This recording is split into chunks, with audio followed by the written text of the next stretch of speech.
So December 2019, all throughout the country in different churches, we all heard the same prophetic message. 2020 was going to be the year of vision.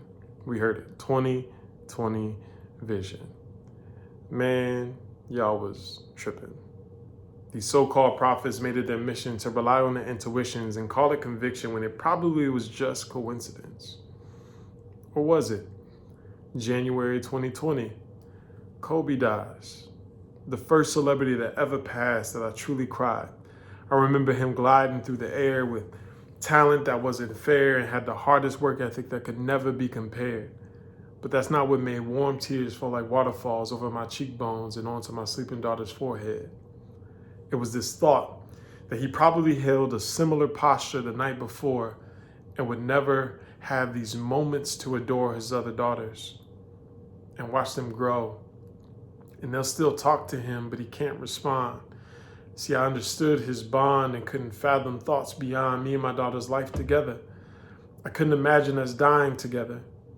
And then COVID-19 hits the scene, and it takes the world by storm, taking with it lives, jobs, finances, church services, and lots and lots and lots of our mainstream distractions.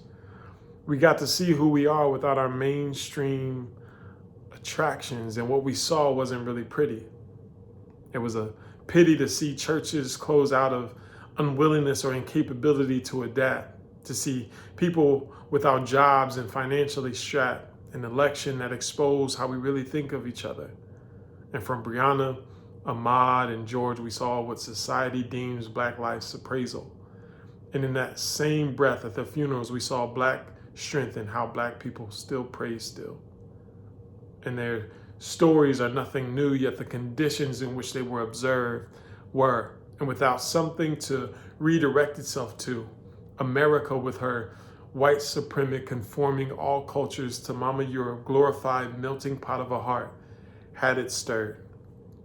It seems so absurd that in the year 2020, knowing what we know, that we are still bearing the weight of that fat man Jim Crow. And a church refusing to look at the proverbial overweight man in the room. My 400-year life, that's 400 plus year strife. America can have her melting pot. I'll take gumbo any day, because gumbo tastes better anyway.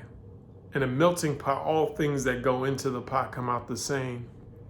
In a gumbo, distinctions remain, but it adds to the flavor because they taste better together. But I digress. We need to get this thing right. I mean, we need to get us right. By us, I mean the church, right? Truthfully, we ain't been us in a while. But if we could be us in this trial, in this plight, it just might bear witness to the Jesus that we claim to profess.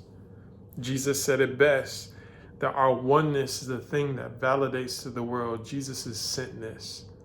And maybe our repentance would be good news to this land that we inhabit.